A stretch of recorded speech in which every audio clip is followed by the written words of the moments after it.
Jacques Siri, bonjour. Bonjour Michel Lenoir. Donc aujourd'hui une nouvelle édition de SOS PV et nous allons parler des vis cachées sur un véhicule que j'ai acheté d'occasion avec deux cas de figure.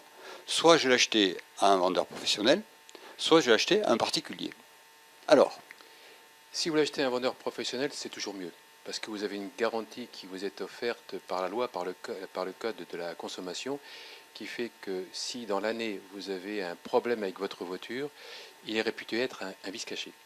Donc ça signifie que ce vice vous permet d'obtenir une réparation à la charge de votre vendeur professionnel, ou alors d'avoir la résolution de la vente toujours à la charge de votre professionnel.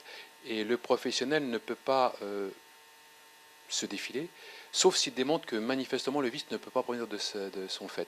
mais c'est à lui de le montrer. C'est à lui de démontrer. D'accord. Il y a une présomption de vice caché dans l'année. D'accord. Alors après, il y a l'autre cas, c'est le cas du particulier. Donc là, j'ai trouvé mon bonheur, et je vais sur un parking et j'achète un véhicule. Et puis vous avez un vice, et c'est vrai que là c'est moins évident, il faut que vous démontriez la réalité de votre vice caché, et cela peut se faire avec une expertise judiciaire plutôt, parce que cette expertise judiciaire est une expertise qui est contradictoire. Donc c'est pas l'expertise de l'assurance, on est bien d'accord, ce sera le tribunal qui doit nommer un expert? Oui, parce que l'expertise de l'assurance et l'expertise de votre assurance, elle peut être considérée comme étant partiale. Pour faire en sorte que cette expertise soit acceptée par un tribunal, il faut vraiment que ce soit un expert qui ait quelque part les yeux du tribunal qui viennent vérifier votre dossier, qui démontre qu'il y a un véritable vice caché. Et donc c'est à moi à payer cette expertise?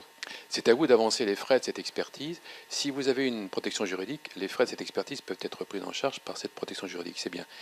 Et si vous obtenez gain de cause, cette avance de frais vous sera remboursée par celui qui aura perdu le dossier, à savoir votre vendeur. D'accord. Mais ce qui est important, c'est on est là après coup, après avoir vérifié le vice caché. La solution pour éviter qu'il y ait un vice caché, c'est de vous faire assister par un professionnel. Il faut que vous vous fassiez assister par un expert. Vous achetez un véhicule d'occasion, et ce véhicule d'occasion, il faut que vous le fassiez examiner par un expert automobile.